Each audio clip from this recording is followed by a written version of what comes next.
Barnaamijkan lagu bilaabayo ganacsigii ugu horreeyay aagga ganacsiga xorta ah ee qaaradda Afrika ayaa waxaa ka soo qayb galay Wasiirka Ganacsiga iyo Iskaashiga Gobolka Dr. Kasahun Gofe, Wasiirka Cadaaladda Hannah Ari-Selassie, iyo mas'uuliyiin sare oo ka tirsan dowladda. Mudane Aadan Faarax ayaa ugu hambalyeeyay Itoobiya daahfurka heshiiska aagga ganacsiga xorta ah ee qaaradda Afrika oo dhinacyo badan leh. Waxa uu sheegay in barnaamijku aanu ahayn oo keliya daw lagu bilaabo ganacsi cusub, balse sidoo kale lagu xaqiijinayo doorka hogaamineed ee Itoobiya ee arrimaha Afrika. ሀገራችን ኢትዮጵያ ዘርፈ ብዙ ፋይዳ ያለውን የአፍሪካ አህጉራዊ ነፃ የንግድ ቀጠና ስምምነት ትግበራ በመጀመሯ እንኳን ደስ አላችሁ እንኳን ደስ አለን ማለት እፈልጋለሁ።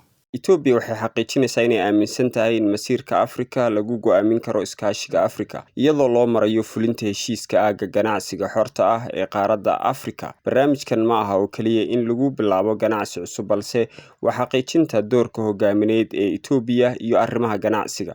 taasoo dib u xaqiijinaysa iskaashiga ay Itoobiya la leedahay walaalaha Afrika. Waxa uu sheegay in iyada oo fulinaysa heshiiska aagga ganacsiga xorta ah ee qaaradda Afrika, Itoobiya ay xaqiijisay inay muddo dheer aaminsanayd in masiirka Afrika lagu go'aamiyo iskaashiga Afrikaanka. Waxaana uu sheegay in Itoobiya ay ka guurtay ansixinta heshiiska aagga ganacsiga xorta ah ee qaaradda Afrika oo ay u guurtay hannaanka casriyeysan.